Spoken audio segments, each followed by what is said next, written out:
Good morning mga guys! Itong gagawin ko ngayong umaga, broccoli, at saka turmeric o celery o pipino. I-mix ko siya guys, gawin kong juice. Kasi ito, nakatulong to sa atong mananakit sa atong tuhod guys. Number one. Number one talaga. Ito yung ginagawa ko guys. O i-prepare ko na ang akong pinakamalakasang juicer. Okay guys, tingnan nyo guys kung paano ko siya gagawin paggawa ng juice. Aywa, okay? Ilagay ko muna dito ang akong guan diha. Tanaw lang mo ha kung paano na ako himuon ha. Oh, ana ra guys. Iuna ko muna tong akong guan pa celery. Okay? Pansak dire. Ay, daghan na daay siya kaayo. Aywa. Aywa. Ito, yung turmeric.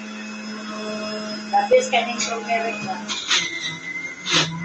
Kol, pipino. Pansak yapon.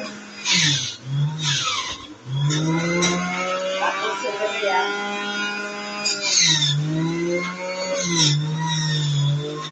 Sunod, broccoli guys. Broccoli, ihalo ko.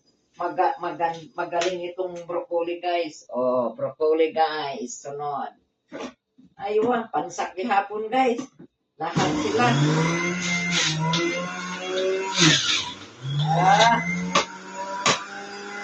Mayroon pa broccoli.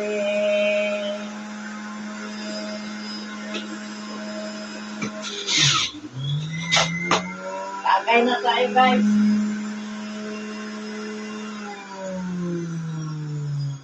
Mix muna siya. Okay. Ganyan lang ang buhay ni Alice dito sa Kuwait, guys. Ganyan lang, guys. Okay, alright. Tagay na tayo, guys. Yan, kagigising ko lang. Kailangan mag-inom ka nito yung yung walang laman ang tiyan, oh.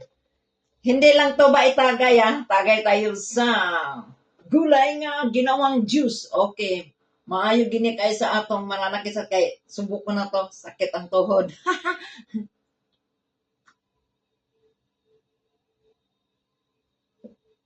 Ang sarap. Sobrang sarap. God bless us all. Dito tayo sa abroad, kailangan gagawa tayo ng fresh juice. Yung mga gulay-gulay, i-juice natin yan. Okay? Kasi ako, sakit yung tuhod ko, yan ang ginawa ko, yung broccoli, celery, mix ko yan. Wala pa nga apple green eh. Kasi hindi ako nakapalit. Lagyan ko na talaga ng turmeric, guys. Thank you, guys. I love you. Gawin niyo to, guys. Okay, alright.